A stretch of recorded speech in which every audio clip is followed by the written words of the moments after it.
wish you a wonderful day. So, this is another opportunity to learn with IGP. Hello, everyone. Good morning, good afternoon, good evening, and welcome to our Institution of Global Professionals free webinar. I would like to thank to all of our participants right now who joined with us in this session, and please stay with us till the end of our program. So, my dear lovely audience, I'm your host again, myself Nasreen, and I'm from Bangladesh. So, ladies and gentlemen, I'm proud to be associated with IGP as a board member, and I feel respected and privileged to host this webinar. And it's my delight to welcome you all to our Institution of Global Professionals free webinar. So, thank you again for joining with us in this marvelous moment. And it's my pleasure and humble request to everyone, please stay with us till the end. Each time you can give a react and comment in our webinar. So don't forget to tag, share, and mention your friends in our comment box too. So dear lovely audience, I'm sure we all will have many takeaways and payoffs from this webinar. Okay, so let's learn together and grow together. Because we believe that power is gained by sharing knowledge, not holding it. Once again, I'm Nasreen, member in ITP. Welcome you all to our Institution of Global Professionals free webinar. So, dear audience, it's my request to everyone, don't forget to give a thumbs up to our Facebook official page and subscribe our YouTube channel. You can also share this webinar in your timeline, Facebook groups, Instagram, Twitter, and LinkedIn also. So we know that every day new participants joined with us in our live session from different countries, time zones, and places. Yes, and it's a great opportunity to learn here. So allow me to give a little concept about IGP. Institution of Global Professionals serves student and community resource, providing holistic social work and education for create art proficient generation. IGP is a leading online skill development institute with thousands of learners worldwide. We make it adaptable tools for every knowledge seeker to originate personality, more ambitious, make confident, and to face any circumstance and develop their own skills.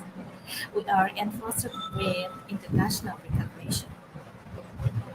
Institute of Global Professionals is an educational institution to provide social work. We believe that it's not effective to increase one's skills just by acquiring formal education. So we provide effective training and consultations to generate professional generation all over the world. And you already know that we organized our webinar, training, online, offline courses, etc. by based and trained speakers and coaches from all over the world to create a best learning platform for all of you. And our mission is to empower people and clients. And today our topic number is 588, and the topic is teaching skills of language.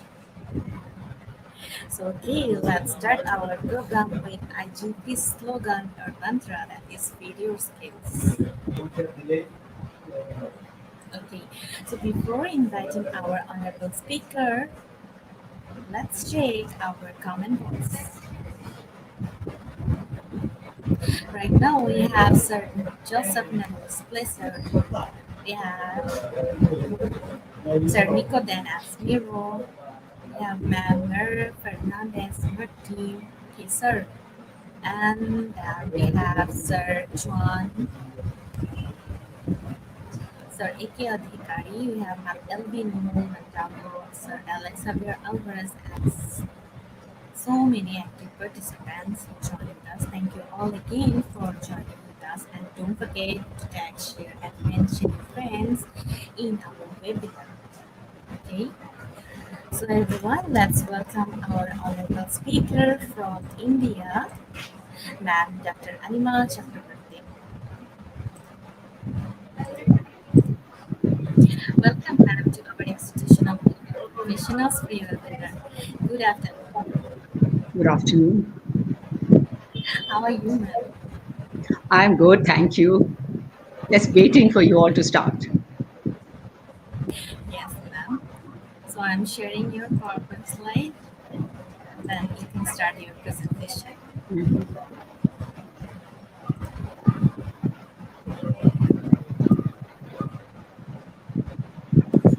Here it is.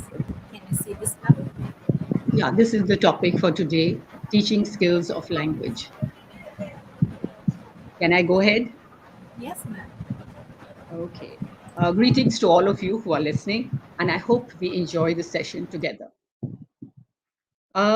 Teaching skills. That means we are all teachers finally, and we are teaching. But do I want to go into my class and stand there in front of the class and wonder when will this bell ring and end the weariness? How long have they tugged the leash and strained apart my pack of unruly hounds? Or shall I just sit and wait for the bell? I'm sure all of you know from where I have taken this. This is D.H. Lawrence's is, poem, The Last Lesson of the Afternoon. Back to my topic directly. Language is a system. It permits people to communicate or interact. Generally, the symbols are both vocal and written. However, today we are going to deal with language which we can describe in terms of the four skills. And my four skills are listening, speaking, reading, and writing. The four skills are the primary skills. We do have two secondary skills, which are grammar and vocabulary. If time permits, we will talk a little about these. Now, we can see that these four skills, listening, what does listening do for me? When people are learning a new language, they first hear it spoken. Speaking, eventually, they try to repeat what they have listened to who and are able to create some sounds which are cognized as language. Reading. Later, they see the spoken language depicted symbolically in print and decode, that means understand it. Last but not the least, writing. Finally, they reproduce these symbols on paper and have effective composition. Now, these are the four capabilities of a language that allow an individual to comprehend, produce, and use the language in effective interpersonal communication. Listening and reading are my receptive skills, but writing is a skill. Writing and speaking are my productive skills. Why? Because I am producing these skills. Speaking and writing are produced. A good level of language means understanding and producing the language. So we teach and develop the four skills at three different levels. The three levels naturally are the basic level, then you go on to the intermediate level of language learning, and then finally the advanced level of language learning. And at all three levels, do work with the sub skills, which are the grammar and vocabulary. Now, this is my first slide. Let's keep to my first slide. It, let us stand on a comment. No, no, please, the first slide. You're going too far. Yeah. First, we should stand on some common grounds. How does a human child acquire a language? Whether it is the first language, the second language, or even the third language. Is there a difference between acquiring a language and learning a language? Acquisition basically is trying to acknowledge, accept the language in a way which is very natural. But where do I get this language? Every child is born, every normal human child will speak a language, the language of the country where it's born, the mother tongue of the child, whatever it is. Now, where does this child get the language from? Because when the child is born, there is no language. So we say that language is got from the surroundings. The language environment gives you some language. Naturally, it is the first language. And this later on gives you a fluency. A very common saying is a child walks at one and talks at two. So this tells us that this identifies a normal human child. Though sometimes there are slight phases where it's slightly later and earlier, but basically this is what is believed is by two, a child is at least babbling, there are sounds, there are words which are being produced by the child. Now, the question then arises, how? Why do we learn or acquire a language? Why do we acquire or learn a language? This is a complicated question, undoubtedly. However, what is happening? If you've heard of Noam Chomsky at all, he was the one who propagated this philosophy that every human being, every normal human child has a language acquisition device. This language acquisition device is dormant at birth. The language environment inspires it, motivates it, and stimulates it, and therefore we get some language. Or this language acquisition device starts getting stimulated. This language acquisition device has a filter, an organizer, and a monitor. Remember, this is conceptual and it is in the brain of the person. The filter picks up from the stimulus, it goes into the organizer, it is monitored, and you get a response. Now, two things we should prove this. One, no response is exactly what the stimulus is.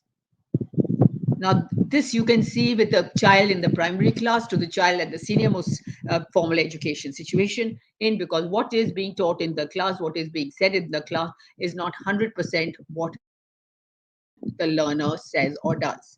Now, the second thing that we notice this, even as a child walking around the house, they pick up words and languages and sentence structures and they use them the way they want. It's never 100% the same. And this is what I explain as the fluency which is being developed naturally and normally in the child. Going on from this, why do we human beings need language or give it so much of importance? Now, we all need language for efficient communication. Efficient communication can be discussed in different ways.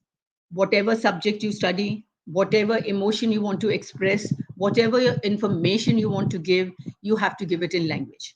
And therefore, you need to be able to be efficient in the language. And this efficiency will only grow if the four skills grow or together and they grow at par with each other at all times. And therefore, we have a proficiency in the language. Now, communication plays a very key role in our lives. So, what do you study and what do we teach?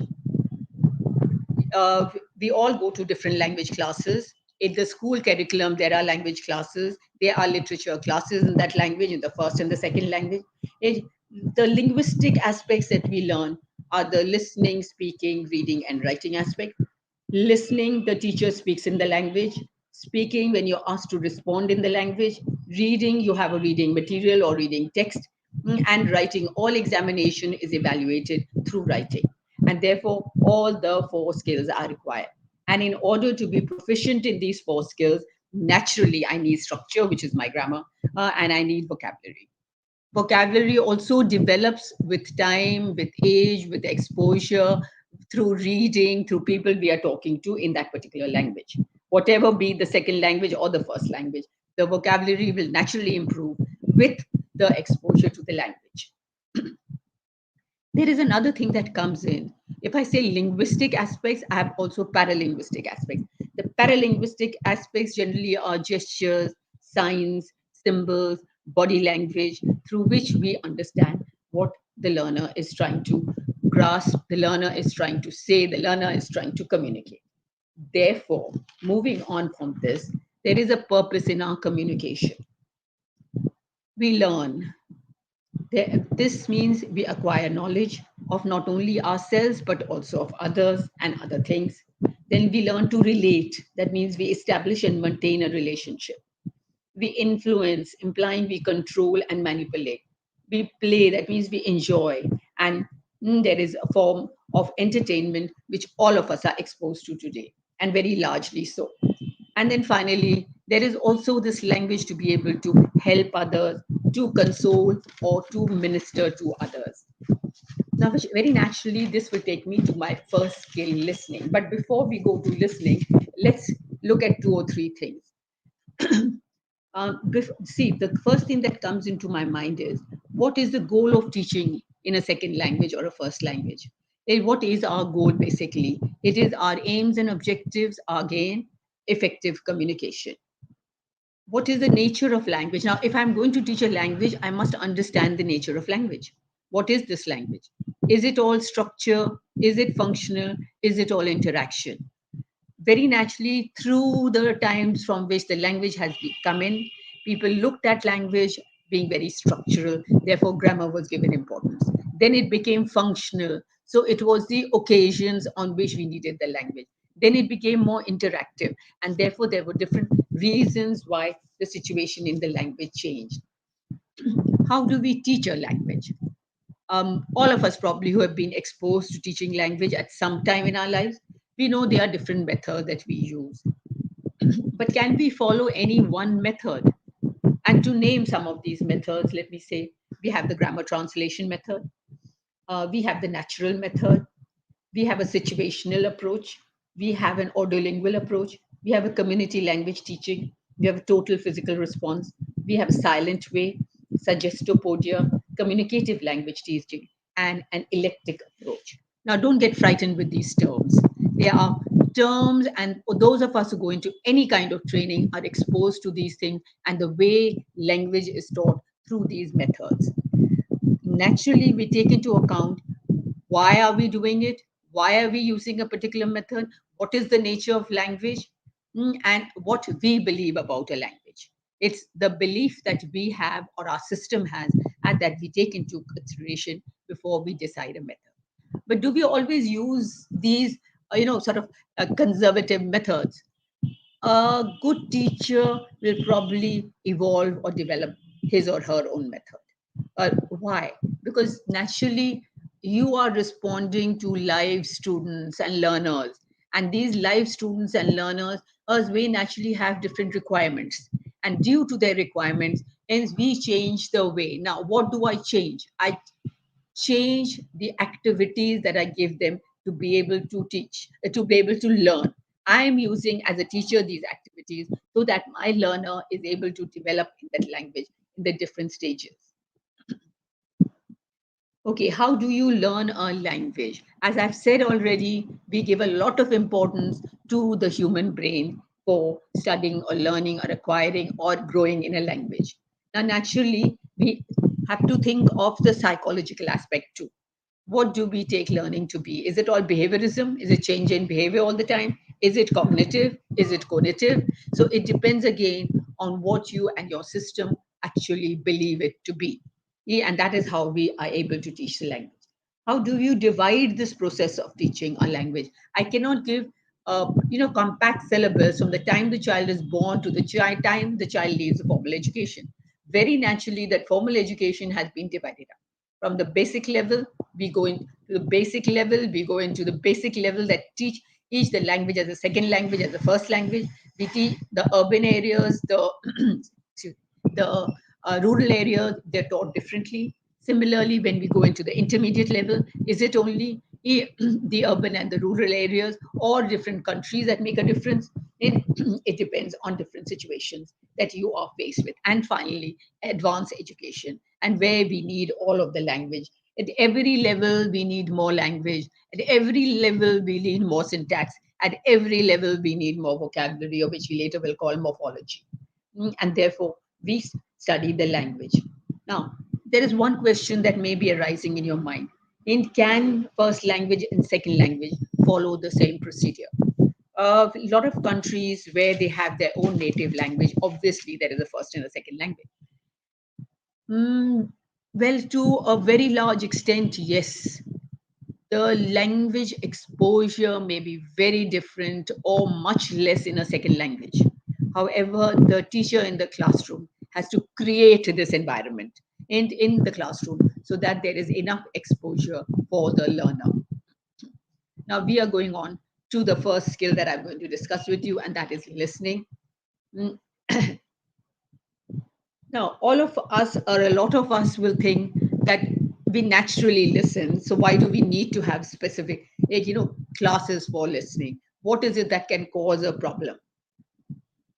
See, that listening is naturally supporting my speaking, and therefore it is a very important skill. At times, we feel it is receptive because I am listening, so I'm not actively participating. But I am actively participating because I am understanding. And in understanding, only then can I respond. Can I ask questions if I haven't heard? Can I ask you anything, or can you ask me anything if you haven't heard what I've said? That is not possible. There are some problems which we can have in listening. Firstly, it may be the speed of the person who's speaking. Maybe the language proficiency of the speaker and the hearer are different, and therefore the speed becomes a major problem. Sometimes it's the vocabulary that's coming in the way. At other times, it's the length of the topic that's coming in and it's creating some problems. The pronunciation, stress, intonation, which go with each language, can also come in the way of understanding very clearly. Therefore, when we teach a language, especially listening in a language, what is happening? What are we teaching? We are telling them something before. That is, that they have a pre listening activity where the student is opened to what is going to happen in the class, what they are going to listen to. Maybe there are certain vocabulary that they don't know for that level, and they are exposed to that. So that when they listen, and they are not disturbed, they are not taken aback, they are not, they don't just live with that word and don't continue with the listening part of it. So what is basically happening is we give them an introduction where they are able to understand what they are going to listen to. While listening, probably that is the center part of the thing and the main part of the listening activity. Very naturally, you need to just listen carefully. You need to do nothing else but listen carefully so that you will be able to answer questions. Maybe you will be able to say what the topic is about. I mean, there can be different things at different levels. And finally, after listening, very naturally, there can be a discussion, there can be a spoken discussion, there can be a written answer, there can be all kinds of things. I think we can move on to slide 3 now. Let us understand. Slide 3, please. Next. Yeah, this is listening. This is what we are doing now at this point of time. Okay, what is listening really? What is listening? Listening is input from a speaker, which is processed by the learner to give a response. What do I mean by this processing? And the processing is you are listening here. This is going into your brain, into your language acquisition device. Is you are understanding because of the words and the sentence structures, the incoming meaning from the words and sentences. On the other hand, you are understanding because of the background knowledge you have. So this background knowledge and the incoming words, meaning help you to give an output, which is your response. And this shows that you have truly understood something. And this is a process where every one of us who respond to what we are listening to, naturally, all our minds go through that process. Now, I can give you a minute to think about this. What is listening? Because this is a processing, and this processing takes place in every normal human being's mind.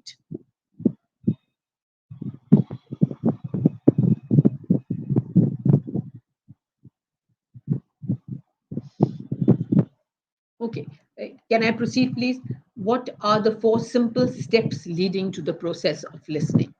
The 4 steps leading to listening is recognition of the spoken utterance.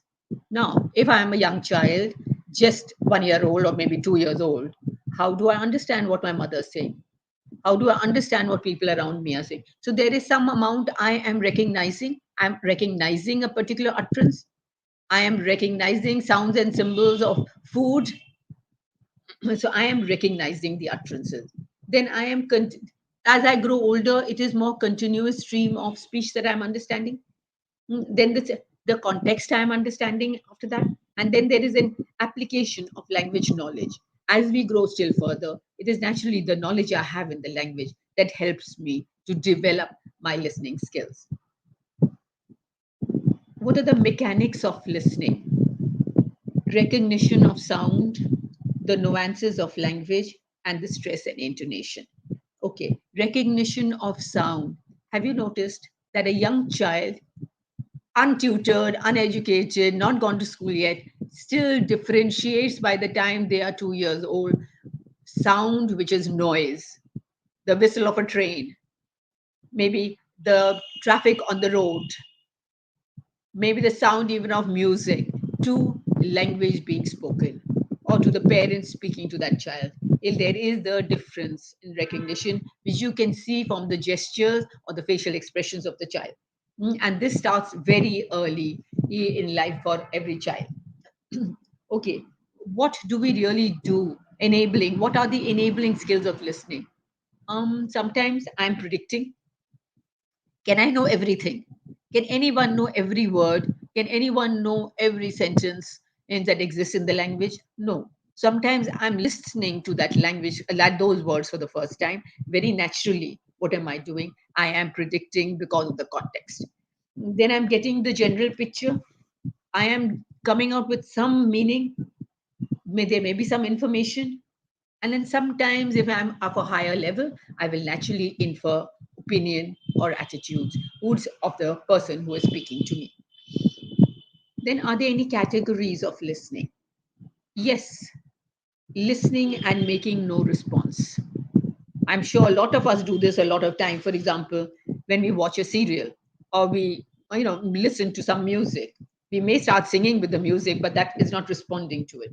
Listening to make short responses. A message, for example. When someone sends you a message, you reply with the message. Sometimes even a telephone conversation is very short. Okay, then we listen to make a long response. When do we do that? When we are studying for an examination. We maybe listen to lectures from teachers and then make that response. Do you think there are any barriers to listening? Are there any barriers to listening? In fact, before that, I've left out one thing, the two important types of listening: extensive listening and intensive listening. Extensive will naturally mean you're listening to a class lecture for an hour or 1.5 hours. So that means you're going on listening. Intensive, it is more serious listening. And if though it is long or short, it is more serious. It is for educational purposes, and therefore you continue to listen for over a period of time. Then uh, types of listening we've discussed. What are the barriers of listening? Now this can bring a lot of questions in your mind. Sometimes the barriers which end up coming your way is you are listening, you're listening in implying you're there. You're sitting in front of a lecture hall in front of the professor or the teacher or anyone, but your mind is not there. So you have not heard anything very naturally. So this becomes a very big barrier. Sometimes the speed becomes a barrier. Sometimes the length also becomes a barrier. But most of the time, it is when you are actually hearing but not listening. When you're hearing and not listening. Now, the simplest way of going about listening, it is, and what is the purpose of listening? Is that supports my speaking. When I get ideas, I get new words, I get even the way the words are being used from the person I'm listening to. Moreover, when I teach this, as I've talked earlier, you do a program before, do something little bit for 2 minutes before in a class of 40 minutes, then you give them time to listen, and then you have something else to do. Similarly, we call this a pre listening, a while listening, and a post listening. And listening helps us to enhance our fluency in the language because it is all the time supporting. It is supporting my skill of being able to speak and speak better. So the skill of speaking is naturally very important into us. Okay, let's move on to my next slide. This is 4. Yes, can we move to the next slide, please?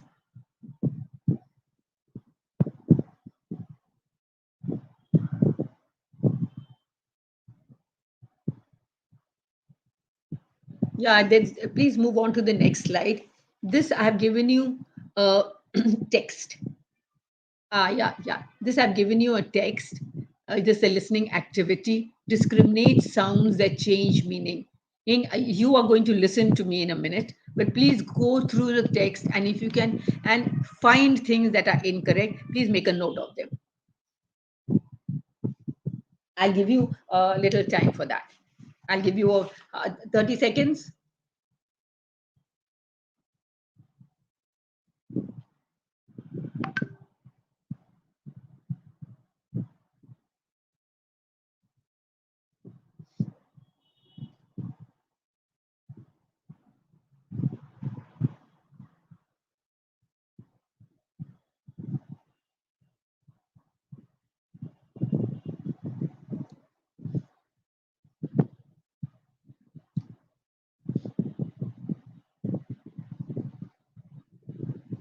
Wait, please wait. We're still on that for listening one. We're still on listening.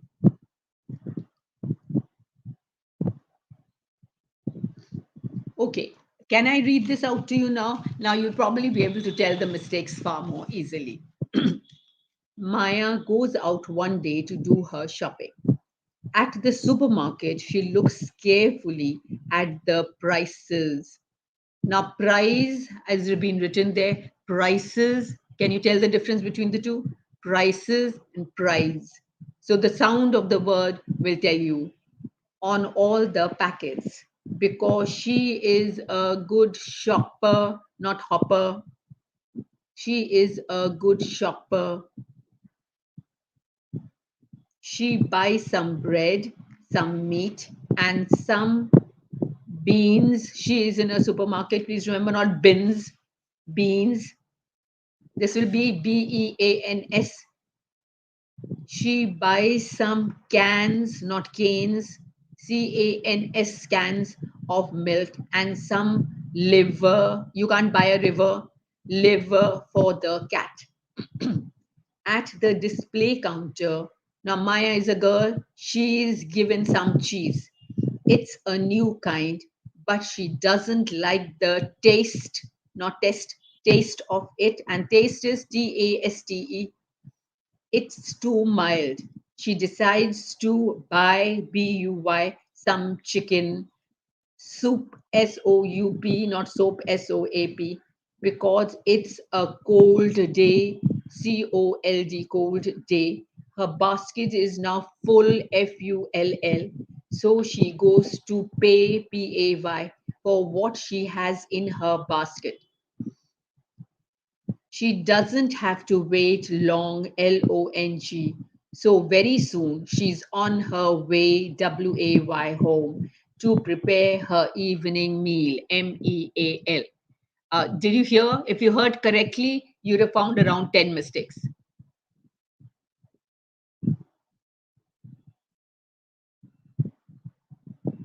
Any questions? Please don't hesitate to put it in front of me. Or you can put it in your chat box and I will see it. Therefore, active listening is a lot more than simply hearing what someone is saying. There is a big difference between hearing and listening. Hearing is when you don't really register the words. Instead, you nod and smile while your mind is drifting to Neverland. So, listening is an activity where you are fully engaged. Not only are you registering the words, but are getting curious to learn more. Listening successfully will usually end with you asking follow-up questions about the speaker's intent, drive, and purpose. So you will give complete attention, listen first, speak or interject later. Okay. Shall we move on to reading? Does that make it clear to you? We are moving on to reading.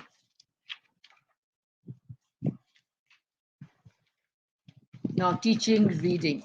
At every stage in a classroom, we have to teach our learners to read.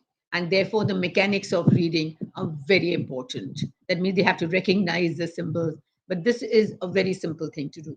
First, we will talk. Reading is a receptive skill. That means you have a text on paper, you are receiving what is given to you on that paper. Yeah, please keep it to this till I ask you to change.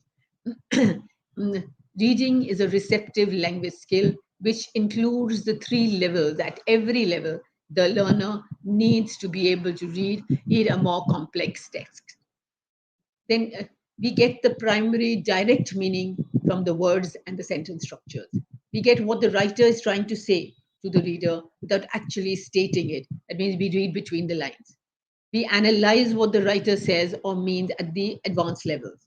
Now, generally, the two common techniques we use for reading, one is your KWL, which is what I know, what I want to know, what I learned. And the second skill is the direct reading thinking activity technique.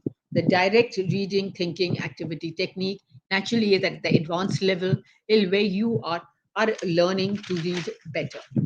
Now let's go to your questions. What is reading? Reading means decoding a written text, means you already know your alphabets. You know when the alphabets are put together, they form words. You know also that these words put in particular order form sentences. So you are developing, you are decoding a written text. It is an activity where the reader creates meaning on the basis of textual clues. It is an active interaction with the writer. Here, naturally, the writer becomes important too because you've got this. Even in class one today, you will have a textbook. Okay. What do you read? What do we read? In fact, we read everything. For example, we read a literary text, we read specialized articles, we read puzzles, we read instructions, we read newspapers, we read handbooks, we read advertisements, we read comic strips, and whatever. In okay, why do we read? We read for information, we read for pleasure and enjoyment, we read for extending our command or knowledge about something, and we also read for pleasure. When I talk of the mechanics, what are the mechanics of reading our students need to master? Now, this is mastered probably at the primary level itself. The activity of recognizing all the symbols of a written text, that means the total orthography. Mm. And then we need to be able to learn to read not word to word, but eye span to eye span. So the two things we need to know is to recognize the symbol, to read these symbols in when they are put together. We read the symbols in words, in sentences too. Okay. And the next thing is we don't read word by word. We read eye span per eye span. How do we read? Sorry. What are the mechanics we done? What skills do we use when we read? Okay. What skills do we use when we read? Radha, don't go far. Please don't go far. We've talked about the mechanics, those are my skills. How do we read and what skills do we use? We use naturally the two techniques KWL. This KWL was what I know. That means I look at the title or a word or the first word and think of what I already know from that, what I want to know, and what I will learn new from this text. As you go on to the higher levels, naturally, there are other things that you think of about the mechanics. Then we have this direct thinking reading method where we have to indulge in comprehension. So, very naturally, we need to read more systematically. Here, we use both these two ways, word attack and text attack methods of reading. What happens when you read? We interpret the text as a whole. Therefore, we always advise that the reader should read at the entire text as a whole, not sentence by sentence. Therefore, we say, and how do we understand this through our worldview? The worldview is something that we know as schema that exists in our mind again. In our, supposing I've given you a topic to read about war, maybe you've read in the newspaper, you've heard on TV, you've heard in on media, so very naturally you already have some idea. And when you read a text, we would bring in all the ideas that you already have in your mind. What you have already, the generalized knowledge that you have in your mind is your schema. Now there may be a level where the child knows nothing on that topic, Well, then the text gives the child whatever they need to know. What should the text we ask learners to read be like? The text we give learners has a couple of different end qualities. Firstly, is the content of the text. The content will depend, should have variety, and it should be deal with different topics. The length of the text would depend upon the grade. A short text, a long text, a simple text, a complex text, a difficult text, that depends upon on the level of your learner. And the level, as I have earlier said, can still, even in reading, be divided into basic level, intermediate level, and advanced level. The levels can be still further subdivided into rural and urban, and maybe even into the medium of instruction. Authenticity, what do I mean by this? Is that in all the texts included in a learner's reading material should by and far be authentic. What do I mean by authentic? It should be real, lifelike, or form literature. Okay, the variety. Now, according to the content, naturally, and the level of the learner, there needs to be that kind of exposure. Now, can I give all the topics only on sports or only on science? The learner will be very bored. So naturally, for 20 learners in a class, there will be 20 different ways of thinking, and therefore you need to get the attention of all the 20 students. So there have to be different topics so that everyone is interested in something or the other, or knows something or the other about the different topics. Here too, when I come to teaching of reading, I think this is what we use: the pre-reading activity, while reading activity, and post-reading activity. While reading active, sorry, pre-reading is always we are initiating our learner to read the entire text as a whole. This initiation is to make things simple, maybe through vocabulary or structure. It depends on the teacher and the teacher's decision. The second thing is that while reading, the learner can skim, can scan, can do extensive reading, can do intensive reading, depending on the purpose or the post reading activity. The post reading activity can be a mere discussion and nothing else. And it can lead to free writing. It can lead to different kinds of language practice through the different various activities that you give your learner. And I'll give you one very soon. Okay. How is reading slowed down? Some learners will read pretty fast. Some learners are rather slow. Why is that happening? Now, naturally, if we point a pen or a pencil, or we point our finger, naturally, my reading will be the speed of my movement of my pen, pencil, or finger. Similarly, if I'm mouthing, I'm opening my mouth and closing it, there may be no sound, yet energy is being used, so I am slowed down. Then sometimes the eye movement, instead of going forward, it goes backward too. Obviously, the content will go. Then sometimes you're mentally pronouncing the word. Obviously, you're slowed down there too.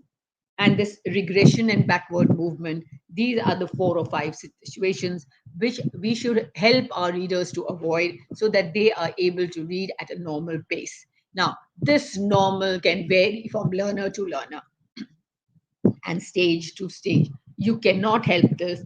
Some learners naturally will be. However, there are places where we do handle or work with speed reading, and we do work on the students doing speed reading. Now, most of the time, when we are making our learners read, what are we actually focusing on? Understanding of a text. We are focusing on understanding of a text. This understanding naturally is comprehension. So we have 4 major kinds of comprehension. A global comprehension, which is an overall picture of what it is the summary of the text. Then we have a local and referential comprehension, which are factual. It is depends on the text. The local is more finding characters and what is said about different characters, how many characters they are, etc. But some texts won't have characters, so there will be just information on the text. The 2 other kinds of comprehension: one is evaluative, where you're making a judgment after reading the text, and the second is inferential, where because of certain facts you're coming to certain conclusion. A science text will maybe have this referential kind of thing.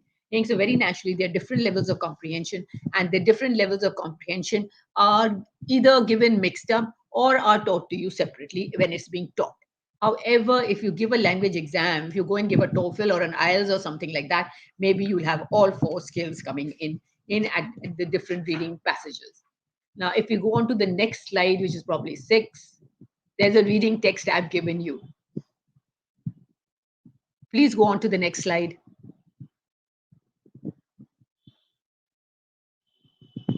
Yeah, here's a reading text. Please read the text. It's very short. And the words that have been given underneath, please see what you can make of it.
I hope you've been able to resolve this.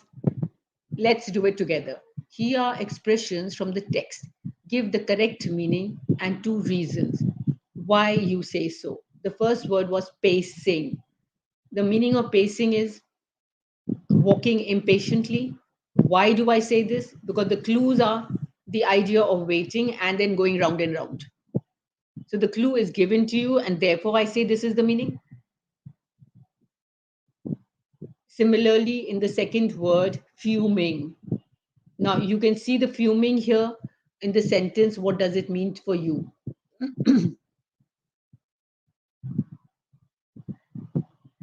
Will you may say it means angry? Or fumes can come out from smoke too. Okay. Uh, the meaning. The clues are cursing or waiting, which shows impatience and irritation. Obviously, it's angry. What do you mean by scanning? Blaming. The clues are the road and the idea of waiting for the lorry. The last word phrase is looking at every part. The meaning is sorry, no, this is screeching to a halt. Yeah, okay. And the meaning is stopping with the loud noise. The clue is halt and the sound effect given to you. Is that clear with everyone? Are you sure there is no problem in the reading?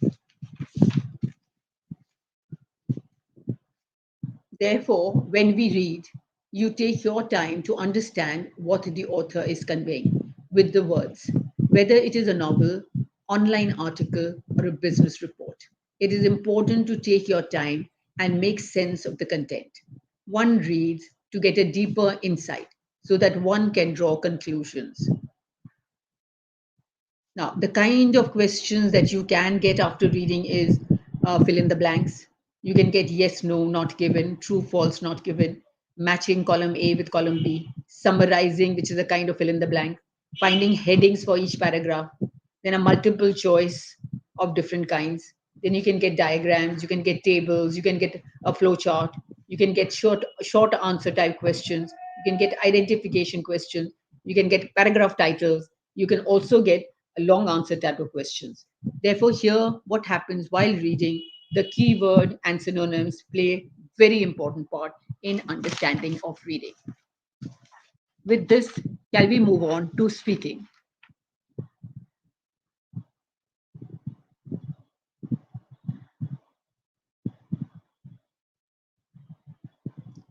Speaking is used for oral communication, and it is a productive skill. Here we are producing the sounds and the words, okay. It ranges from very formal to very informal, depending on context and the relationship between the participants, the subject of discussion, and the purpose of communication. Spoken language gets immediate feedback from the listener. It makes additional use of other devices, such as gestures, to convey the message. The spoken language has features such as sounds, patterns, intonation, which are the property of the spoken language alone. Naturally, I don't need them in writing at all. We need to understand the nature of spoken language for teaching speaking. The important aspect of speech are that it is temporary and imposes time restrictions on the thought process is of the speaker. Routines and negotiation skills contribute to the efficient oral communication. Routines are typical kind of messages organized in typical patterns to be communicated to the listener. They include storytelling, descriptions, comparisons, instructions. Negotiation skills are common to all kinds of communication and involve negotiating meaning and managing the interaction. The two major approaches to the teaching of conversation in a second language program is a direct approach and an indirect approach. A balance of both the approaches very necessary or appropriate. The goals in teaching of conversation is generally fluency more than accuracy. We will accept if you're slightly grammatically incorrect, but you're getting your meaning across. Let's move on to the next slide, please.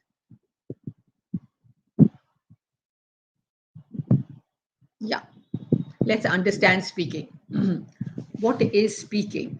Speaking is effective oral interaction between two or more people. It is only articulating correct sounds in a particular order, but also negotiating meaning. What are some of the characteristics of spoken English? Spoken English, we speak in shorter sentences, in a range of pronunciation. There's plenty of non specific references. We use fillers like expressions like well, uh, mm, you see. We use a lot of formulaic expressions. We use fragmentary sentences. We use repetitive and overlapping in words and phrases. We have loosely structured syntax, and sometimes there are a lot of ellipses too. In speaking, what do I mean by turn taking? The process of exchanging the role of a speaker in a conversation is turn taking. In an exchange, one person speaks and the other listens. Then the listener speaks and the speaker listens. So they're taking turns. One is speaking, the other one is quiet. It and is listening. Then the person who was quiet and was listening speaks, and the speaker becomes quiet and listens. How does pressure of time affect speaking? There is a time limit for the thought process. The spontaneity does not give time to think. Now, naturally, when I am speaking and you want to ask me something, till I stop, I wait and say something. Naturally, you're not going to ask me anything. And then if you have to speak immediately in a conversation with a friend, so you don't get that time to think. You have to do it immediately. What does it mean to speak well? To be fluent with the nuances of the language, to have the ability of interaction and turn taking, and the ability to negotiate meaning will help you to become a fluent learner. And therefore, this is the goal of the teacher to help the student with. What are the approaches to teaching conversation? Teaching conversation, we have talked of, is a direct approach and the indirect approach. The direct approach naturally is when there is a one-to-one conversation but in a classroom, can that one-to-one go on with every student in the class? So sometimes we do go into an indirect approach where you've made groups, you've made pairs, you've given a topic, you've asked them to speak, and finally you've just taken them over at the end of your class or 5 minutes before the class is over. How do you teach pronunciation now, and what do you teach generally? uh, in India we say we teach RP, that is representative pronunciation. And here through what activities can we teach? We can teach through rhymes, we can teach through role play, we can teach through simulation, we can teach through action. What is the role of teacher in a speaking class? Now the teacher is naturally providing the activity, the material, what is going to happen, how the students are going to move from a simple conversation to a more complex conversation. That means the teacher is a facilitator, an overseer of activities, an advisor basically.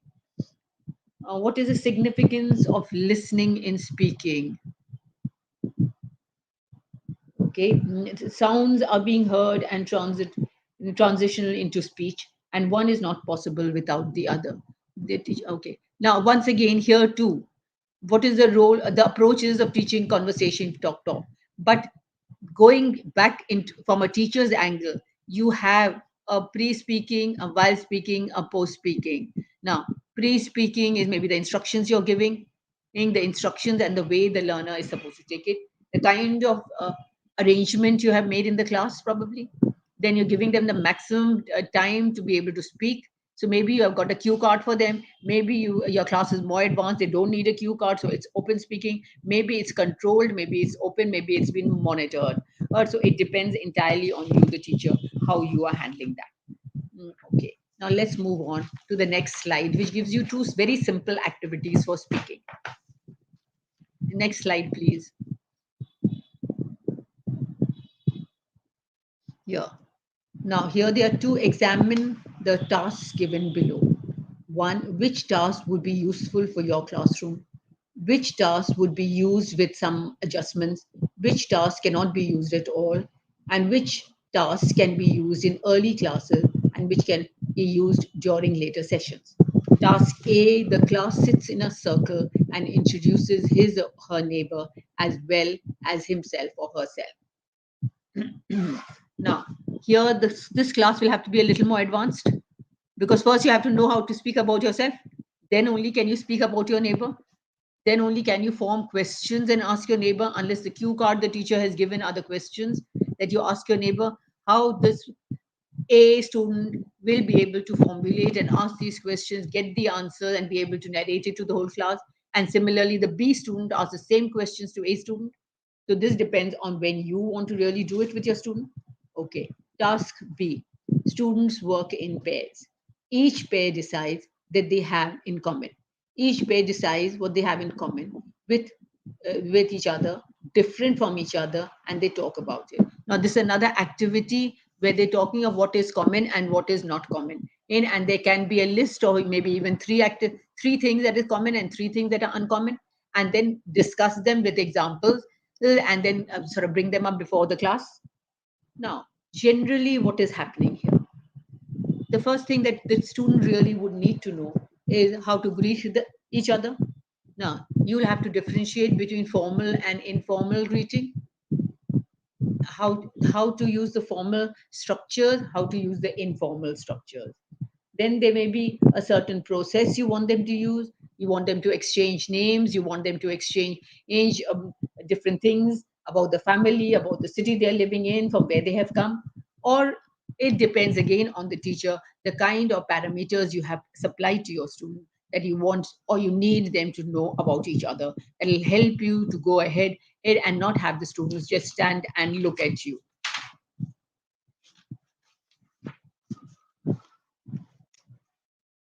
Now what is happening? So speaking is very impactful in one communication skill everyone needs, is a very impactful skill everyone needs. Speaking efficiently helps in many areas. For example, talking to friends, in front of an audience, making a presentation, meeting, speeches, a keynote address, an oration, and a list of many more. Speaking clearly and concisely draws an audience's attention. It can convey ideas, thoughts, and opinions with impact. It will articulate into words your strong delivery and how you handle it. Okay, and I'm going on to my fourth skill, which is writing.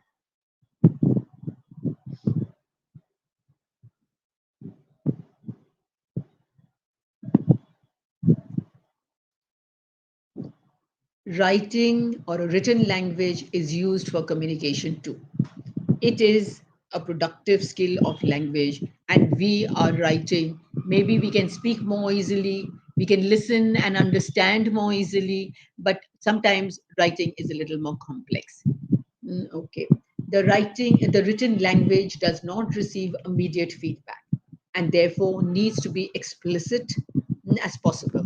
When you're speaking and you realize someone has not understood you, you can repeat yourself, you can say it in a different way, you can give an example and say it. Whereas when you're written something and sent it, you're not going to see the expression of the person. So you're never going to know whether the person understood what you really meant. So what you need to do, you have to be very careful and you have to be very explicit. You have to be very clear that the message that you're sending gets across. Written language has both uppercase and lowercase symbols represented as orthography. It requires development of certain skills. Writing is a complex creative process and has its moments of joy and sadness. Joy, when you're able to write something well, you're very happy. And if you're not able to, you're struggling, naturally, you're not very happy about it. There are several aspects of good writing. For example, apart the initial, this thing, the initial orthography, very naturally, you need content, you need grammar, you need vocabulary, you need organization, you need syntax. And the three main stages in the process of teaching writing are pre-writing, while writing, post-writing. A lot of us would think writing should not be taught, it should come automatically, but that is never the case. Writing should also be taught. In fact, it is a far more painstaking skill that we need to teach. The major problem in teaching writing are the lack of motivation. Maybe the teacher finds it very troublesome. Maybe there is too much of interference in the administration. Maybe the students are very indifferent. So you can never tell what the real reason is. The major approach to developing writing skills is the traditional way of writing. Give a topic and the teacher vanishes from the class, take 14 minutes and write. A model based approach means give something to the learner as a model and ask them to write on similar lines. Then a process oriented means something that is being done. For example, a recipe is a very process oriented. A building up of something in a toy train, maybe it is very easy. You can see the process one by one and do it. Even a life cycle, for example, is a process. Or you can use an interactive method. Talk about a topic, get the points, or do a brainstorming in the classroom, write all the points in favor of the topic on one side and guess the topic on the other side, and then ask them to choose and make their own writings so that you can check it and see what it is. Now, the important things, the support that we give our learner is in way of the principle. We provide support. We provide real life and this thing content. We adapt a problem solving approach and we make writing very interactive. Can we go on to the next slide, please? Yeah, let us. What is writing? Yeah. What is writing? What is writing supposed to be like? It is supposed to be very clear, fluent, efficient, and it's communication on paper of ideas that you are sending across to someone else. It should be very clear cut. What should writing be taught? Oh, yes, of course, it should be taught. It may take time, it may be very painstaking, but in any case, it should be taught. Otherwise, no one can be perfect. Okay. How do you organize your writing? We organize writing earlier, we write sentences, later we write paragraphs, and finally we write compositions. Now, paragraphs are generally of four types. You have paragraphs with illustration, you have comparison and contrast, you have definition, and you have cause and effect. And the style of writing as you develop higher will be a descriptive composition, a narrative composition, an explanatory composition, and a persuasive composition. So that depends on what your topic is and how you've been asked to do it. What is the process you need? See, the basic process is always planning. How do I plan this writing? That means we are composing, we are communicating, we are crafting, we are correcting. Therefore, we call this the four C's of writing. Then, what types of writing do we teach? I have talked on this. What are the approaches of teaching writing? Okay, what are the approaches of teaching writing? We have talked of the traditional approach, the model based approach, the process based approach, and the interaction approach. What types of writing do we teach? Now, this is a very big question that comes in front of you. We teach personal writing, which includes sometimes diary writing, journal writing, shopping lists, reminders for oneself, packing lists, addresses, and recipes. We teach public writing, which is letters of inquiry, complaint, request, form filling, application. We work on creative writing, which is writing poems, stories, rhymes, plays, songs, and autobiography. The social writing, we teach to write letters, invitations, notes of condolence, of thanks, of congratulations, mm, telephone messages, instructions to friends and to family. Then study writing, making notes while reading, taking notes while lectures, making a card index, summarizing, synopsis, reviews, reports, experiments, workshops, visits, essays, then institutional writing. We have agendas, minutes, memoranda, report, review, contracts, business letters, public notices, advertisements, posters, instructions, speeches, applications, curriculum vitae, specifications, note making, and a large number of other things. So we teach everything. It's just what is prescribed is what we teach by and large. We do not. We teach some of these things at least, not all of them. Mm. Then the principles for teaching writing. The first principle is support the learner. How do I support the learner? One, by giving ideas through visuals, through tables, through diagrams. Two, we give authentic content or real life situations, something that the child would have experienced. Three, we help the learner to discover. With the discussion or brainstorming, they learn to discover something. And finally, interaction. And it's absolutely a new topic where you think your learner of that level will not have enough information. Naturally, interaction it becomes extremely important. Now, writing being writing, very naturally, if you're going on to a composition, you need to know a lot more about writing. Writing an introductory paragraph. You must have heard by now that there's 7 ways of writing an introductory paragraph. One is by describing a setting, by using direct speech, by stating your own brief opinions and feelings, by creating a sense of anticipation, by realizing an incident or event in flashback, using a question, or using a proverb. Now, similarly, your conclusion has to match this. Is that if you have used a certain way of introducing your writing, naturally you have to conclude in the same manner. However, the writing body is very important, and because the body is your main paragraph of, and this is basically what you're doing. Thing is shaping the body of your essay means you are brainstorming yourself, asking yourself, what are you writing, who you're writing for, when, where, how, why, and what happened, what caused things to happen, and when, and and where did it happen? It how was it brought about? Why did it happen, and for what purpose? Is what was the result? Now, very often, all the questions cannot be answered in the same writing. So you have to make your choices of what is more important than the other. Now, similarly, there are methods of writing a conclusion too. And as I have talked earlier, naturally, your introduction has to match with your conclusion. However, the different ways we generally talk of is restating or emphasizing the strongest points that support your main idea, stating your own feeling or opinion, giving a positive ending, giving a negative ending, giving an unexpected ending, and these are the ways in which, if by and large, 5 ways listed in which you can conclude your writing.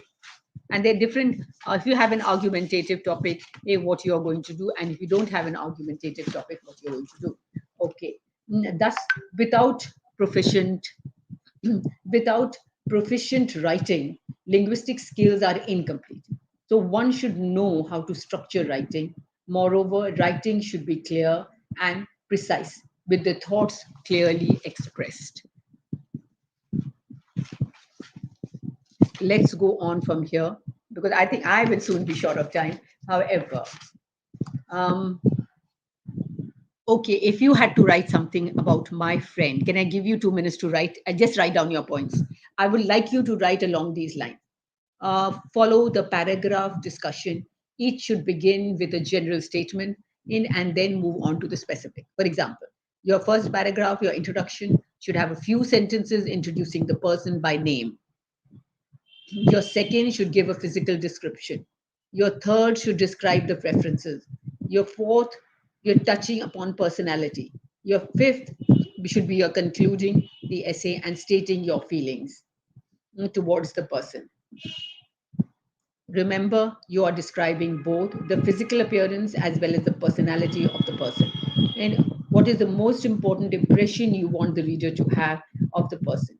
Keep this in mind when describing your friend. Now, let's see what you write. I will write with you so that we can discuss what we each of us have written.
sure by now you have all written something. And I wish I could get you to read what you have written. However, I will just read out what I have written in this 5 minutes. Okay. My friend. Praveen is a special friend. We have known each other from the time we were in kindergarten. I think we will be together not only till we complete our education, but as long as we live. Praveen is a young boy of medium height and build, and he is on the chubby side. He has black curly hair that is starting to get thin. He has a round face with a small chin and a fair complexion. His most outstanding features are his eyes. They are very dark and alive with long black lashes, and they seem to be smiling at you all the time. This gives him the appearance of being very good natured, and people are often deceived in thinking that he is up to some kind of mischief. On the whole, Praveen is a conservative dresser. He usually wears grey or dark blue trousers. When he is not in casuals, when he wears a tie, he wears vivid color and abstract prints. His favorite informal dress is a t shirt and a pair of jeans. It gives him a friendly appearance. Praveen speaks very fast, but in a soft voice. He is quite witty and enjoys a good joke. He is an intelligent student, but he is not always attentive. Sometimes he scribbles, sometimes he doodles or taps his pencil. Praveen gets along well with everyone he knows, and most of his friends like him too. Okay, so that's what I wrote. Now I wonder what you had, and how much you were able to write at that time. Now, as we all know, to support the four skills of listening, reading, speaking, and writing, the two sub skills of grammar and vocabulary are very important. So, let's look at both of them in brief only, because the sub skills with the primary skills are important, undoubtedly.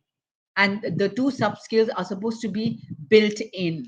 Therefore, I cannot actually leave them out totally. So I will have to say a little on both of them. Now, the syntax or the grammar is an important part of all the four skills, but different thinking make make people view it differently. Why? When a child picks up or acquires the first language, has that child already been taught grammar? No. And the mother, the father, or the guardian of the child taught the child any grammar in any language, be it the first language or second language. No. And then they say that when the child learns the second language, what is happening is, even despite all the grammar that is being taught, they are not still as perfect as they are in their first language. So there are a lot of different views about teaching structure to a child. Okay, even if I agree that we should teach structure, how should we teach structure? How important is it, and should we teach structure, and what level should we teach structure? Who should know all this grammar? First, naturally, if you're going to be a teacher of English, you've got to know a lot of the grammar, because that's the way you decide whether it's correct or incorrect, and that's the way you decide whether you are going to present that aspect of the language to the learner at any point, because the mistakes or errors are going beyond correction. That's one thing. And the secondly is, there is a particular way of teaching grammar. Do we teach the traditional way where we learn definitions and we learn no, analysis, and we learn grammar in isolation? Naturally, that grammar we learn is in isolation is never actually used properly. So we say teach grammar in context, teach grammar through the reading passage, teach grammar through the writing if possible, teach grammar through speaking, not to teach grammar only the grammar specific classes. However, even then, there is a way you present the subject, the way you take it up, the way you are able to make them do different activities to become familiar with the use, so that there are certain norms which you have to keep in mind. And then there are plenty of grammar games available the world over. There are competitive games, there are collaborative games, there are awareness activities, and there are grammar through plays too. So grammar games are both serious and enjoyable. It is meaningful practice because it is related to real life. And most of the time, collaborative work with genuine information gap filling is the most important thing for a learner to be able to learn. Now, with this, let us go on to the sub skill of vocabulary. Every teacher, every person will agree that you need vocabulary. Every goal in teaching in a new language includes the growth of the pupil's vocabulary. They will acknowledge that learning vocabulary is a rather complex process than it might first appear. Because you can't really learn up words unless you have read the word, you've heard it being used, you've used it yourself, you never know the word. And sometimes one word can be used in different ways. So you got to know the nuances of that word too. To know the word, you have to recognize it in its spoken and written form. You have to recall it whenever needed. You have to pronounce it while speaking in an acceptable manner. And you have to use it appropriately in its grammatical form. So, very naturally, it is not. It is easy to say, yes, you need a lot of vocabulary, you should learn up so much, of so many words. But on the other hand, it is not so simple doing it. As teachers, we realize that understanding of words is not a one and for all affair. And hence, the emphasis on vocabulary development doesn't stop in the earlier years. It continues throughout our lives, even when formal education is over. Probably we still pick up words. So many new words are added after that, too. And we hear them, we read them in the newspaper, and we naturally start using them. Therefore, there are a lot of content words and structure words. The content words is something that are new, but the structure words remain the same. And the structure words is something that we will learn once and for all. So vocabulary teaching does not end with any class, any level. It goes on all our lives. Then the lot of our words that we have in our mind end up in our passive vocabulary because we are not using those words. As we are not using them, we are not saying them, and we don't they so we are not familiar with them. Our active vocabulary is the vocabulary that we are using. A lot of times Michael West says that even 2000 words that you know is sufficient to be able to express yourself well enough. But very naturally, as you grow the interest in the language with a lot of reading, your vocabulary definitely will double or redouble that. And several strategies have been used to be able to enhance vocabulary of learners. And we naturally go through different processes to be able to teach this vocabulary. Therefore, with this, the skills and in a way the sub skills of language is where we end up speaking about the sub skill. Let's move on to slide 11. The next slide, please.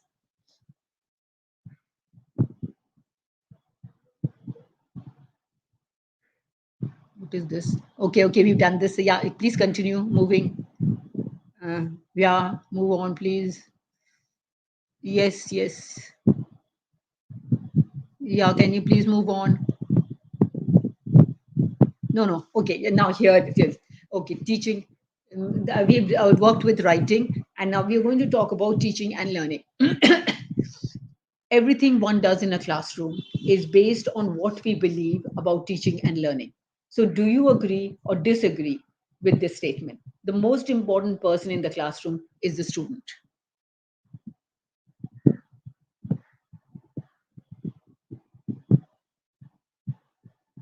At a point, I would agree with this. Yes, the most important person in our classroom is the student. Why?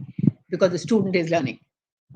The teacher is there to give the input. The teacher is there to who help the learning process. The teacher is there to see that learning process develops. But the actual person who is learning is the student, and therefore the student is very important in the classroom. The second thing that I would say, the responsibility of learning lies with the teacher. Why not? The teacher is planning the class. The teacher is moving step by step ahead. So then obviously the onus, the responsibility of actually teaching the learner lies in the teacher's hand. There is no one right way to teaching or learning. That we have discussed in much of detail. See, every skill is taught differently. Every teacher has a different personality. Every teacher's personality lends to certain methods too. who and the teacher interacting with that student group of that year may want to teach in one way, interacting with the student group of another year may think of teaching in another way. Okay, so that is totally in the hands of the teacher how they want to teach. Therefore, we can say there is no one right way to teach or learn anything. Everyone has their own different ways of learning. Learning is a serious business. Is learning really a serious business? Can we have fun while learning? Can we enjoy learning? Okay, that depends a lot on the way we take it. If this concept of punishment is not there, if this concept of doing things initially being sort of put into a mode where learning is a pleasurable activity, it will not make learning a very difficult thing to do. Mistakes are good. Now here we talk in three concepts. We have errors, mistakes, and lapses. Lapses is a slip of the tongue.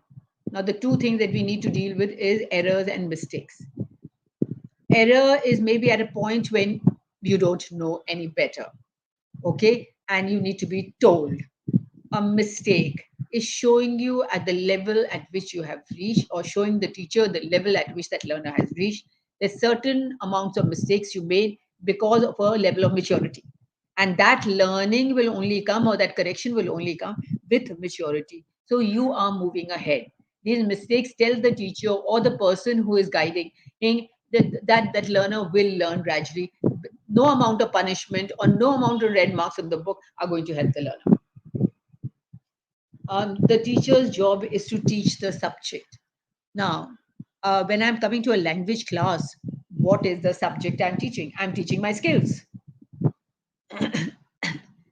How are these skills being taught? We have different reading passages. We can have different activities for writing. We can have different things for speaking and listening. So very naturally, it is what the teacher has selected as the most appropriate, unless you have a prescribed textbook, and that too probably is the most appropriate for that point of learners. The next thing that we come to, you should leave your private life outside the classroom. Every teacher, we all human beings, yes, we all have our shortcomings, we all have our ups and downs. It is very practical to say, yes, leave your worries outside the classroom. But on the other hand, how much of it is really possible? We have to consider ourselves as human beings and try to handle the situation the best we can. For a young teacher, it may be very upsetting, the personal life, but for as you grow in the profession and the career, probably you will actually leave it behind. You don't have so much to worry about. Is it essential to teach grammar to language learner? Now we have talked, I think, for 2 or 3 minutes on grammar. uh, it is only essential when the teacher realizes they need the grammar, that we teach the grammar. A lot of courses all over the world have grammar as a part of their testing mode. But however, a grammar should be taught very naturally and in a fun mode, so that the learner is able to who absorb more than learn anything for rote learning. In a lot of places, chalk and talk is still the most efficient way to learn, teach. Chalk and talk, here is the blackboard and the chalk. Now, can language be taught that way? Maybe when you're deriving a formula, or talking about a life cycle, you need a blackboard and chalk. But with the language and language skills, apart brainstorming and where the teacher is participating actively and putting up what the groups are saying, I don't see why you need a blackboard and a chalk. Now, finally, the last question that I'm going to ask you, the teacher should know all the answers. Now, is this possible that the teacher knows everything? At different levels, you may think differently. Yes, there I agree with you. Because at different levels, maybe at a primary level, you will know everything. But think, if your a student asks you something out of the box, what happens then? Or the student asks you something personal with their personal life, and you don't know anything about their personal life. Maybe you're not able to answer that question. However, at the higher levels, very naturally, a teacher cannot know everything. It is always worth it to go and answer and say, well, you'll find out. You'll get to know, or you'll have a personal discussion with the person who asked you that question.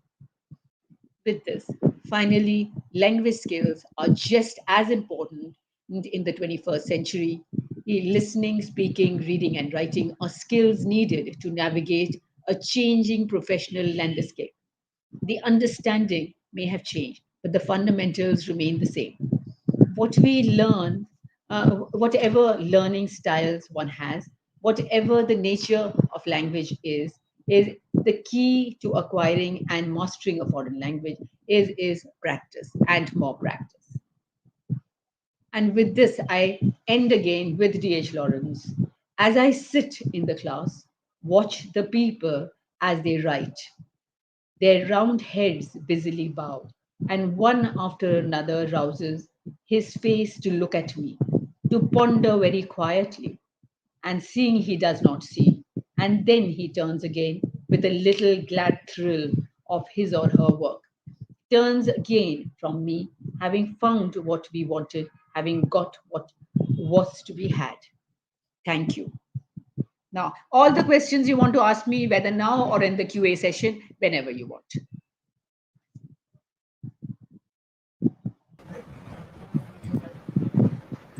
Thank you so much, ma'am.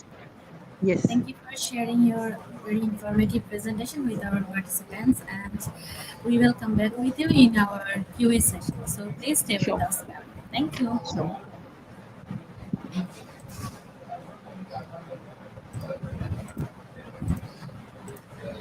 So dear participants, get ready for our next session, that is quiz competition.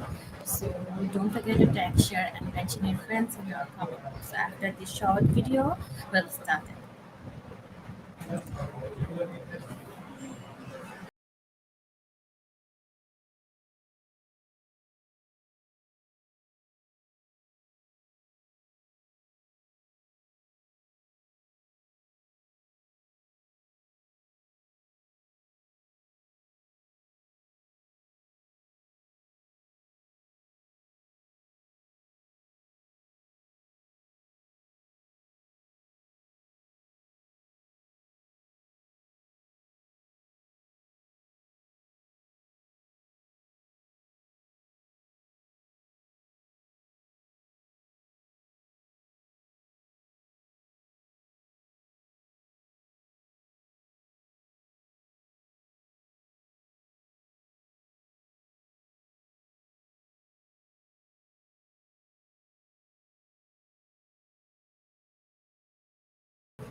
Once again, welcome to our quiz competition session. So right now we have 27 participants who already joined with us.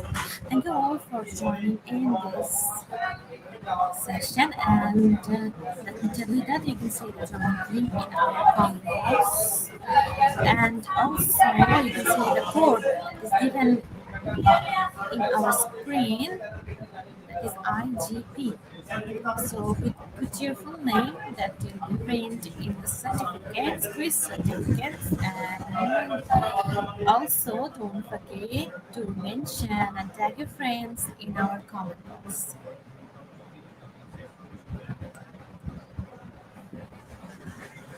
And we are waiting for our participants.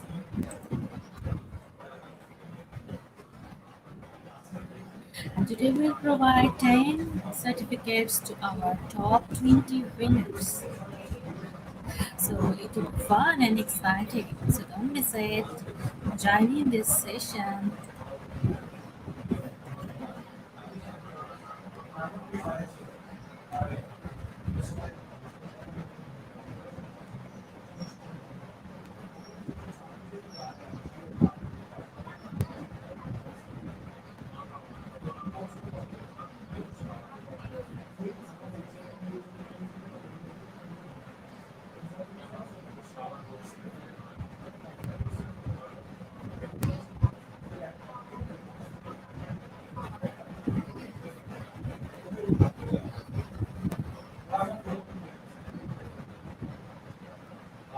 And right now we have 45 participants who already joined. So we will start our program within a minute.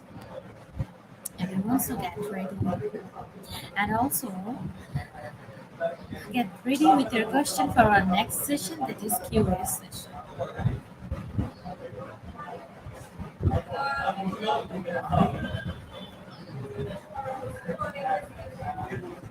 So let's start countdown.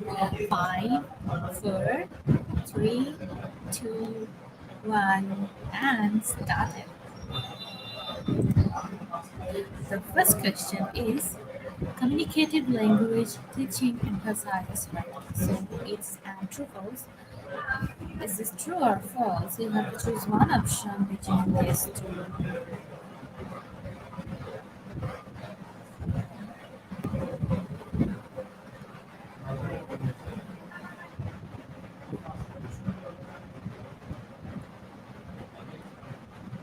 No, the right answer is option number two false, and 36% of our participants answered.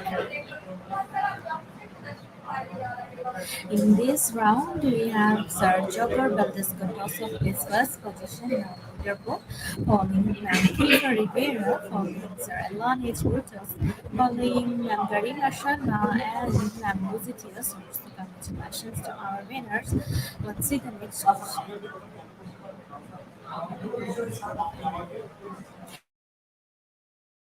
What skills does a dance instructor teach? Nerve management or taking.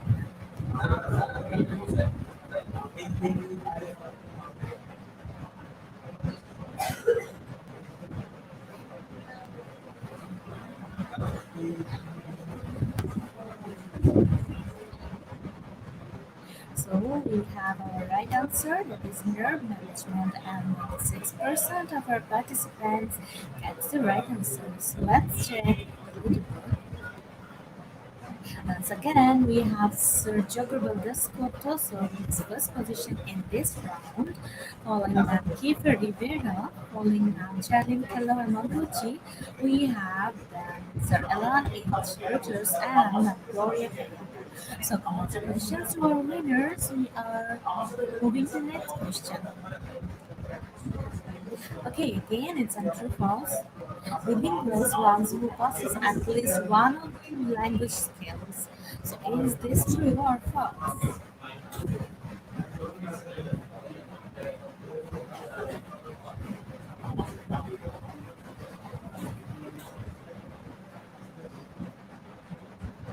The correct answer is option number one, that is true, and 47% of our participants choose the right answer.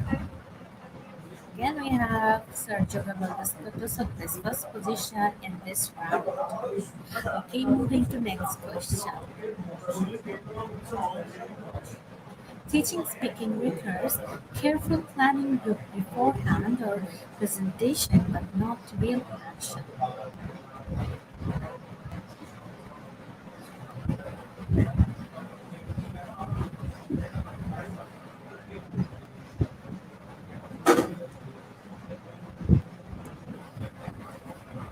Right answer is option number one, and 94% majority of the participants answer correctly.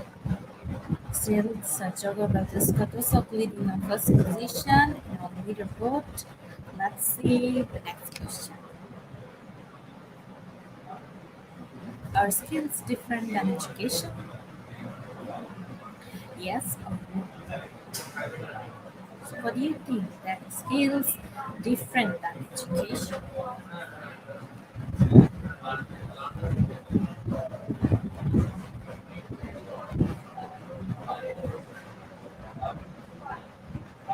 Right option is yes. Skills are different than education.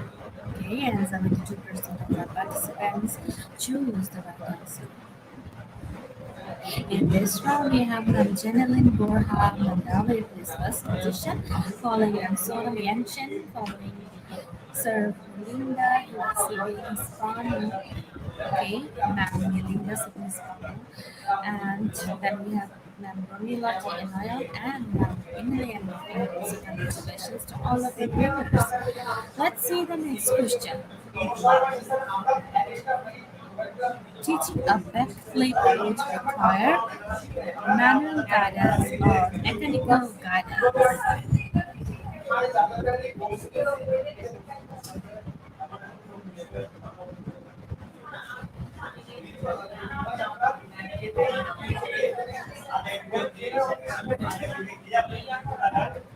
Right answer is option number two, mechanical guidance. Around 28% of our participants answer correctly. Again, we have Sir Joe Wellness because of his first position in this round. Okay, let's see the next question. Which of the following are soft skills? Etiquette and communication or word processing and carpentry?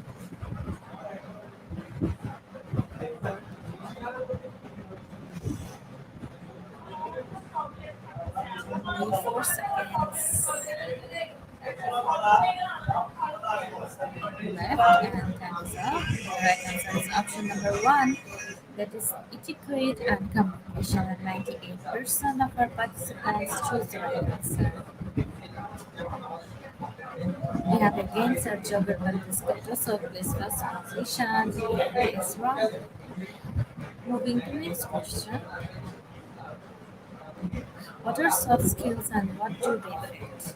Option number one, attributes and personality traits that affect interpersonal interaction. Or option number two, attributes and personality traits that affect a person's well-being.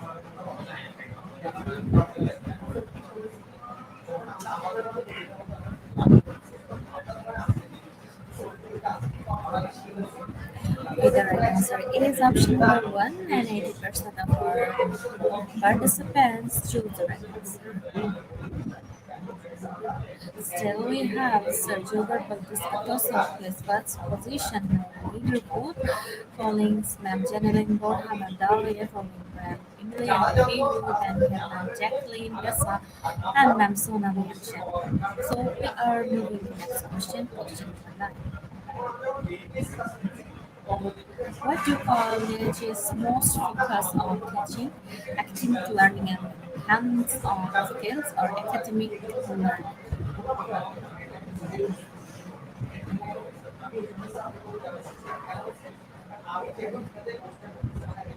So time is up. Right answer is option number one, academic learning and hands-on skills. And 89% of our participants get the right answer. In this round, still Sergio Burgos is leading on first position in our leaderboard. Okay, we are moving to our last question, question number 10. Which is one of the appropriate teaching techniques? Scaffolding or lecturing?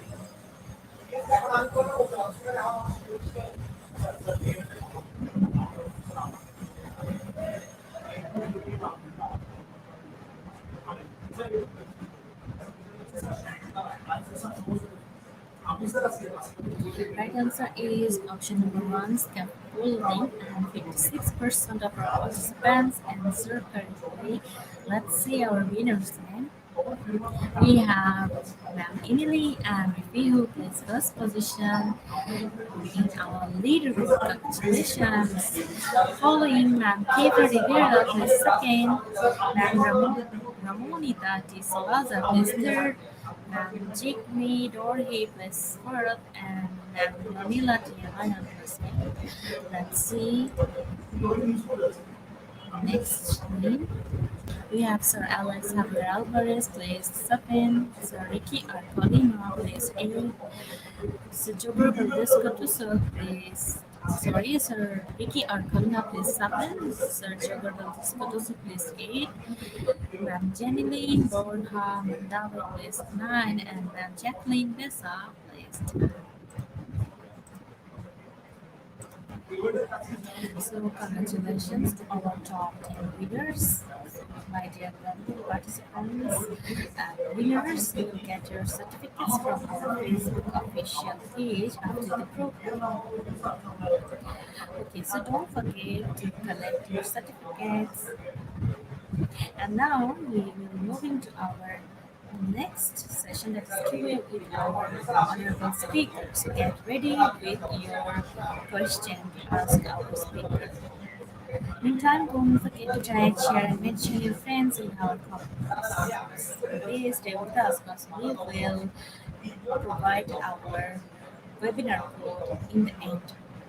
After the short video, come back with our story.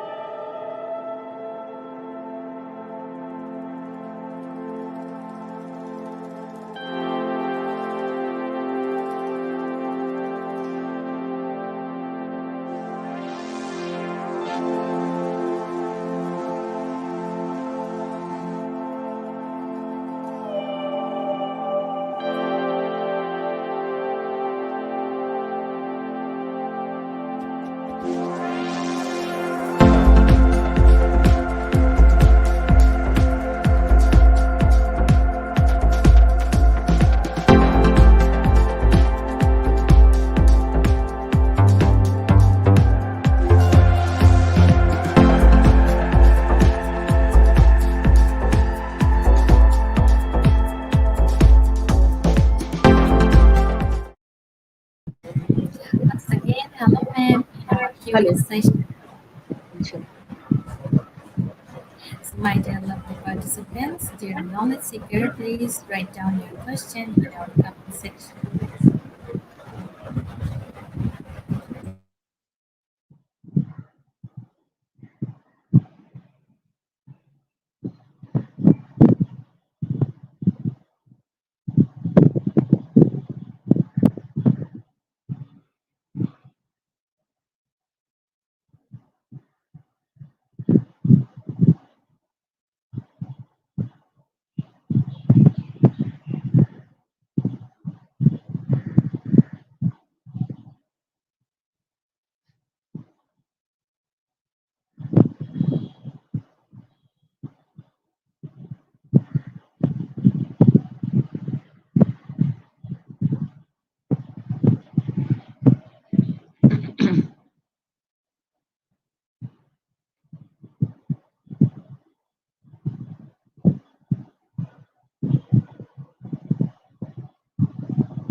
No questions. So dear knowledge seeker, if you have any query or question, please write down in our comments. Okay, we have our first question from Ma'am Jacqueline Tessa. What is the most effective approach in language teaching? Thank you, ma'am. Can I speak it up? All right. Sure, ma'am, you can. Okay, the most effective approach, as we say today, is the communicative language teaching approach. However, it moved on to an elective approach because an elective approach is the combination of all the approaches, and the teachers is able to decide how to manage it. So that's why we moved on to an elective approach. Thank you, ma'am. Yeah.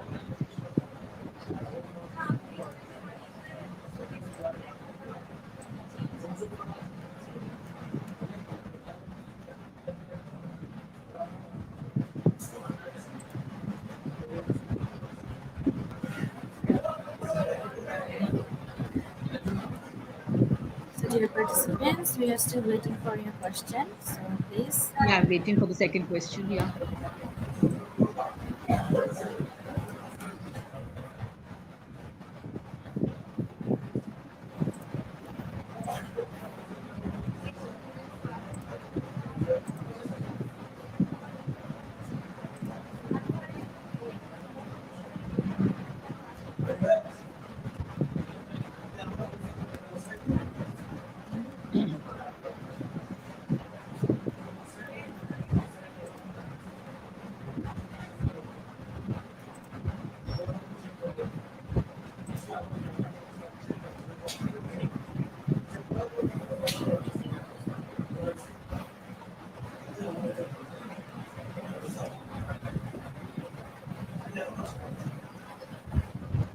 No questions. No questions. Thank you so much for answering. Thank you.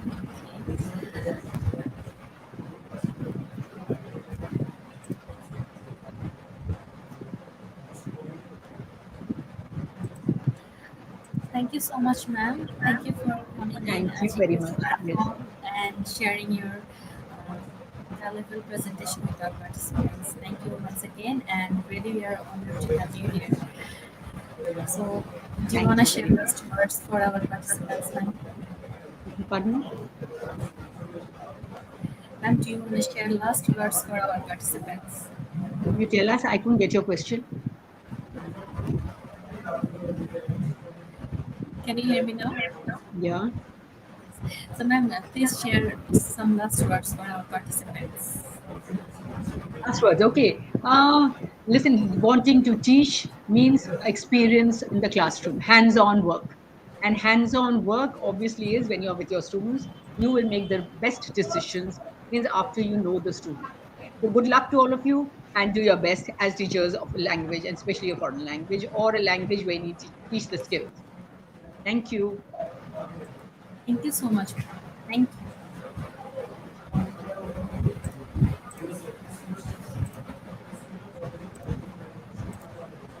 So, dear participants, here is our certification process. You can see in our screen. So, the program name is Teaching Skills of Language, and the code is IGP 1588. Let me tell once again, the code is IGP 1588, and without this code, you can't eligible for certificates. So the code you can claim your certificates anytime, and you can also visit our website. Our website address is www.edu.igp.com. Please collect your certificates and don't forget to celebrate with IGP.